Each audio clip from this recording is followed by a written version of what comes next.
ശബരിമല സ്വർണ്ണക്കൊള്ള ദേശീയ തലത്തിൽ പ്രചരണ ആയുധമാക്കാൻ UDF ഒരുങ്ങുകയാണ്. പാർലമെന്റ് കവാടത്തിലായിരുന്നു UDF എംപിമാരുടെ ഈ പ്രതിഷേധം ഇന്നും ഉണ്ടായത്. കോടതിയുടെ മേൽനോട്ടത്തിൽ സ്വർണ്ണക്കൊള്ള കേന്ദ്ര ഏജൻസി അന്വേഷിക്കണമെന്നാണ് ഇവരുടെ ആവശ്യം.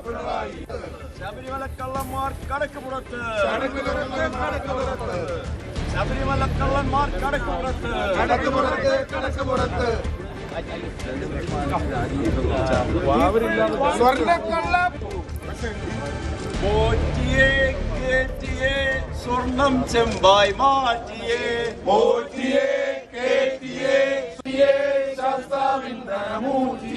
സ്വർണ്ണപ്പാളികൾ മാറ്റിയേ ശാസ്താവിൻ ധനമൂറ്റിയേ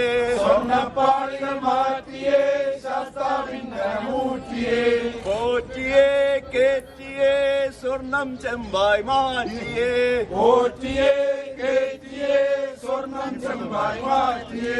സ്വർണം കട്ടവരാരപ്പാ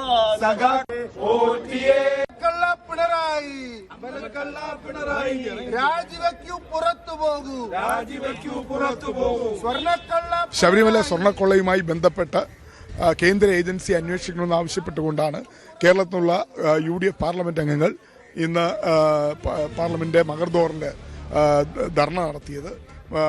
പിണറായി വിജയൻ ഗവൺമെന്റ് അധികാരത്തിലിരിക്കുന്ന ഈ കാലഘട്ടത്തിൽ ശബരിമല അമ്പലത്തിലെ സ്വർണ്ണ പാളികൾ മോഷണം പോയി, അതോടൊപ്പം തന്നെ സ്വർണ്ണ പ്ലേറ്റുകൾ എടുത്തുകൊണ്ടുപോയി, എന്നിട്ട് അത് ചെമ്പ് പാളികളാക്കി മാറ്റിക്കൊണ്ടുവന്നു. വലിയൊരു കൊള്ളയാണ് നടന്നിരിക്കുന്നത്. ഇത് കേരളത്തിലെ ഈ ലക്ഷോപലക്ഷം വരുന്ന അയ്യപ്പ ഭക്തന്മാരെ വല്ലാതെ വേദനിപ്പിച്ചു, അവരുടെ വിശ്വാസത്തിന് മുറിവേറ്റു. ഈ സാഹചര്യത്തിൽ ഇത് കേന്ദ്ര ഏജൻസി അന്വേഷിക്കണം. ഇപ്പോൾ 2 ദേവസ്വം ബോർഡ് മുൻ പ്രസിഡന്റുമാർ CPM നേതാക്കൾ ജയിലിലാണ്. അതോടൊപ്പം തന്നെ CPM-ന്റെ സഹയാത്രിക CPM-നെ പിന്തുണയ്ക്കുന്ന ഉദ്യോഗസ്ഥന്മാർ ജയിലാണ്. ബഹുമാനപ്പെട്ട കോടതി ഇവർക്ക് ഇതുവരെയും ജാമ്യം കൊടുത്തിട്ടില്ല. അതിനർത്ഥം കോടതി ഇതുവരെയും ജാമ്യം കൊടുക്കാത്തതിനർത്ഥം ഇവരെ പുറത്തുവിട്ടാൽ തെളിവുകൾ നശിപ്പിക്കും എന്നുള്ളതുകൊണ്ടാണ്. ദാറ്റ് മീൻസ് അവർ ഇതിനകത്ത് ഇൻവോൾവ് ചെയ്തിരിക്കുന്നു എന്നുള്ളതാണ് ഏറ്റവും പ്രധാനം. CPM-ന്റെ സീനിയർ ലീഡേഴ്സാണ് അറസ്റ്റ് ചെയ്ത് ജയിലായിരിക്കുന്നത്. എന്തായാലും അസാധാരണ നീക്കമാണ്. UDF-നെ സംബന്ധിച്ച് തദ്ദേശ തെരഞ്ഞെടുപ്പ് കഴിഞ്ഞതോടെ കൂടുതൽ കോൺഫിഡൻസ് ആണ്. ഇതൊരു മുഖ്യ പ്രചരണ വിഷയമാണ്, വലിയ സാധ്യതയുള്ള വിഷയമാണ് എന്ന ആ സാധ്യത തിരിച്ചറിയുകയാണ്. ഒപ്പം ED ഈ അന്വേഷണ വിവരങ്ങൾ തേടുന്നുണ്ട്. അതുകൊണ്ട് കേന്ദ്ര ഏജൻസി വരാനുള്ള സാധ്യത UDF മുന്നിൽ കാണുന്നുണ്ട്. അതുകൊണ്ടുകൂടിയാണ് അവർ ഡൽഹിയിലേക്ക് ഇതിൻ്റെ ഒരു പ്രതിഷേധ സാധ്യത കൂടി തേടുന്നത്. എന്താണ് ഇതിൻ്റെ നീക്കം നമുക്ക് നോക്കാം.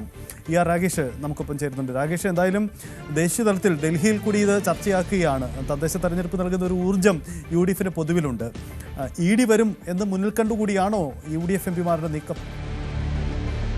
അതെ സജിത്ത്, കാരണം തദ്ദേശ തെരഞ്ഞെടുപ്പിൽ കാലത്ത് കോൺഗ്രസ് നേതാക്കൾ, പ്രത്യേകിച്ച് UDF നേതാക്കൾ പറഞ്ഞിരുന്ന പ്രധാനപ്പെട്ട കാര്യം 2010-ലേതുപോലൊരു വിജയം നേടുമെന്നാണ്. തെരഞ്ഞെടുപ്പ് ഫലം വന്നപ്പോൾ ഏതാണ്ട് അതിന് സമാനമായ വിജയം UDF കൈവരിച്ചിരിക്കുന്നു. സ്വാഭാവികമായും അത് ഭരണവിരുദ്ധ വികാരം മാത്രമല്ല, ശബരിമലയിലെ സ്വർണ്ണക്കൊള്ള അത് വലിയ തോതിൽ വോട്ടർമാരെ സ്വാധീനിച്ചു എന്ന് UDF വിലയിരുത്തുന്നു. ഈ ഘട്ടത്തിൽ ഇടതു പാർട്ടികളും CPI അടക്കമുള്ള കക്ഷികളും അക്കാര്യം പറഞ്ഞിട്ടുണ്ട്. ഈ സാഹചര്യത്തിൽ ഈ വിഷയം സജീവ ചർച്ചയാക്കി നിർത്തുക, അത് തന്നെയാണ് ലക്ഷ്യമിടുന്നത് UDF. ഇന്ന് തദ്ദേശ തെരഞ്ഞെടുപ്പ് ഫലം വന്നതിന് ശേഷമുള്ള ആദ്യ പ്രവൃത്തി ദിനമാണ് പാർലമെന്റിൽ. അതുകൊണ്ട് തന്നെ വലിയ പ്രതിഷേധം ഇന്ന് UDF-ന്റെ ഭാഗത്തുനിന്നുണ്ടായി.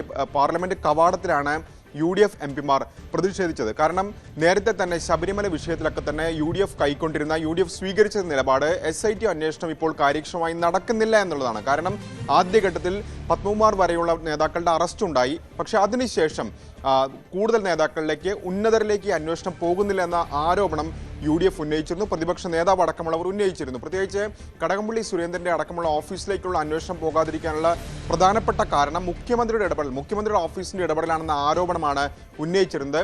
ഈ സാഹചര്യത്തിൽ കേന്ദ്ര ഏജൻസി അന്വേഷിക്കണം, അതിന് കോടതി മേൽനോട്ടം വേണം എന്നൊരു ആവശ്യമാണ് ഇപ്പോൾ UDF ഉന്നയിക്കുന്നത്. അങ്ങനെ ദേശീയ തലത്തിൽ തന്നെ ഈ ആവശ്യം ശക്തമാക്കുക, അതിൻ്റെ ഭാഗമായി തന്നെയാണ് ഇന്നത്തെ പ്രതിഷേധം. നേരത്തെ KC വേണുഗോപാലും ഹൈബി ഈഡനൊക്കെ തന്നെ ഈ വിഷയം പാർലമെന്റ് ഉന്നയിച്ചെങ്കിൽ പോലും തദ്ദേശ ഫലം വന്നതിന് പിന്നാലെ വീണ്ടും ഈ വിഷയം വലിയ ചർച്ചയാക്കിയാണ് UDF. പ്രത്യേകിച്ച് നിയമസഭാ തെരഞ്ഞെടുപ്പ് അടുത്തിരിക്കുന്നു. ഏതാണ്ട് ഫെബ്രുവരി മാസം അവസാനത്തോടുകൂടി തെരഞ്ഞെടുപ്പ് വിജ്ഞാപനം വരും. ഈ സാഹചര്യത്തിൽ സർക്കാരിനെ പ്രതിരോധത്തിലാക്കുക, പ്രത്യേകിച്ച് കേന്ദ്ര ഏജൻസി വന്നു കഴിഞ്ഞാൽ സ്വാഭാവികമായും സർക്കാർ കൂടുതൽ പ്രതിരോധത്തിലാകുമെന്ന് UDF വിലയിരുത്തുകയും ചെയ്യുന്നു. ഇതിന്റെ ഭാഗമായി ഒരു രാഷ്ട്രീയ ആരോപണം, രാഷ്ട്രീയ വിഷയം ഉയർത്തിക്കൊണ്ടുവരികയാണ് ഇപ്പോൾ ഈ ഘട്ടത്തിൽ UDF. സജിത്ത്, അത് തന്നെയാണ് സാഹചര്യം. എന്തായാലും രാകേഷ് സൂചിപ്പിച്ചതുപോലെ നിയമസഭയാണ് ഇനി ലക്ഷ്യം. തദ്ദേശം കഴിഞ്ഞപ്പോൾ നിയമസഭയിൽ എന്തു സംഭവിക്കുമെന്ന ആ സാധ്യത തേടുക കൂടിയാണ് ഈ നീക്കത്തിന് പിന്നിൽ സംഭവിക്കുന്നത്. നിയമസഭയിലും UDFിൻ്റെ മുഖ്യ ആയുധം ശബരിമല തന്നെയായിരിക്കും, തർക്കമില്ല കാര്യത്തിൽ.